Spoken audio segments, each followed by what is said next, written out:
Hi, this is Harvey Hubbell. You're watching Harvey Hubbell Show and Tell.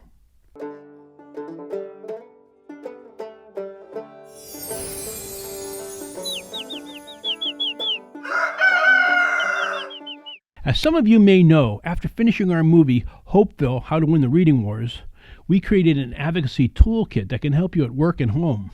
In this episode, we're going to be showing you the updated version of the site. And now I'm going to send you over to Jordan. He's going to walk you through the whole new toolkit and show you everything it has to offer. Thank you, Harvey. So what we're going over today is the advocacy toolkit, and you can find that at hopevilleadvocacy.com or advocacytoolkit.com. This came about because when we were finishing the movie, we had wanted a call to action. We wanted a way that everyone could learn about the crisis and also learn how they could get involved. I'm going to kind of walk you through it fast and just show you what's new. So when you get here, we're on our landing page. It kind of tells you our mission and why you should get involved. You come down a little further, and we have a graphic about the literacy crisis in America and why you should be concerned. Down here is a really cool thing that we developed, which is the resources by state.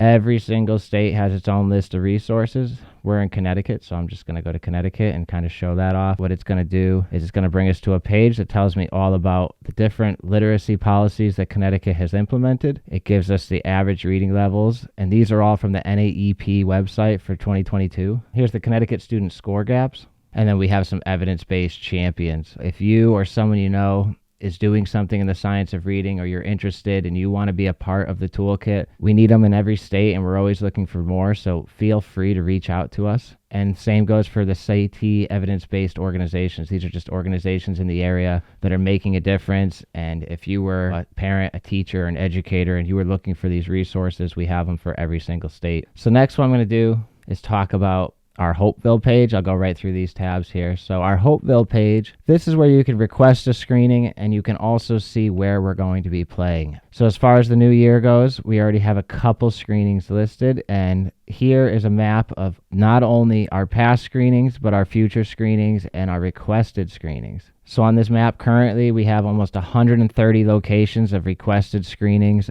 We have in California almost 20 requested screenings. And what's pretty cool is if you click here, you could see the past screenings are highlighted and the future screenings. We do have 2 future screenings coming up, which you could see on a schedule below. April 10th, 2024, we'll be at the Black Literacy Matters Conference. And April 25th, 2024, the Southport School will be doing a screening in Bridgeport. At the moment, there's no RSVP, so this button won't work, but in the future, you'll see those links working, and we'll have a bunch more dates coming up. And also, if you haven't requested a screening or you don't see a date that you can attend, we have Host a Screening, which if you click on this link, it's going to take you to our Google form, and our Google form will allow you to enter your information and say what groups you're associated with and when you want to do your screening. And then our next page, which hasn't changed too much, but we're always adding to it, is our resources. And this is just a list of white papers. You can download these. You know, there's one here with Maria Murray, The Science of Reading. We have all different ones, and we're going to keep adding.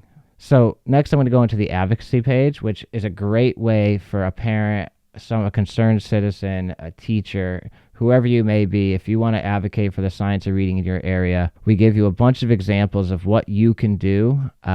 We also have examples of what organizations can do. And then what I really like is that we have a template letter that you could fill out and, send to your policymakers. You could download it here, and you can always reach out to different advocacy groups. And we've made a list of groups that are making a difference and trying to change the status quo. After our advocacy tools, we'll go right into our video library, and this really has changed a lot. We're constantly trying to update and add more videos, and we changed the way this looks a little bit. So I'm going to go down to problems and solutions. If I click on that, you could see there's a section for every category, and if you see here, I could play the first video, Differences in Dealing with Poverty with Julie Washington. I could see that there's other videos below, the history of the reading, how to reduce the gap, and you can kind of go through and see what other videos are in this playlist. One of the things I think is really helpful is this search video tab. So it'll give you suggested searches. So if I click on poverty, I can see a video, differences in kids dealing with poverty, which also just happened to be up. And that search bar is in every category. So right now, I think we have over 50 videos, and we're going to continue to add videos. These are good for parents, teachers, educators, anyone who wants to get the latest information. When we were working on Hopeville, we did hundreds of days of footage, and all of that footage we're going through, and all of the extras that didn't make it into Hopeville, we're adding to this video library and constantly updating it. And then I'm going to go right into the podcast. The podcast is something that we've been working very hard on. We post them regularly every Thursday on Facebook, but they also get posted to the Advocacy Toolkit. And so what's really cool about this is you can go through and you can see everyone who's done a podcast. And we're also always looking for more podcast guests. So if you know someone, if you're interested, we have some great people that we've interviewed already. We encourage you to reach out to us and set up a podcast. We always want to keep the conversation going. So on top of the podcast page, we have the state pages, which I went over, and I'll just show you. That'll bring you back to the state map. And so finally, the last page we're going to go into is our store.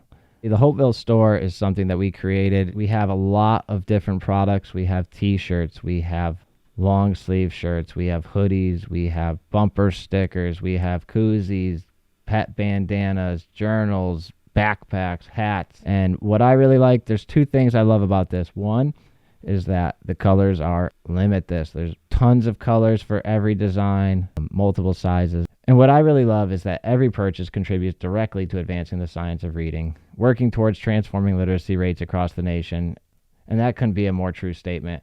Harvey was a product of the reading wars. Harvey had went through struggles himself, and he really cares about helping children learn to read, and all the effort that he does goes back directly towards helping kids. And we really do appreciate the help of everyone who's reached out to us, everyone who's given us feedback. And if you do have feedback, or if you want to be an evidence-based champion, or you want to just get involved, feel free to reach out to us at any time. And if you go to our contact page, you can see you can write to us, add your name, your email, and we will read it regularly and we'll get back to you. We just really want to see this movement continue forward. We want to help kids learn how to read, and that's why we built the toolkit.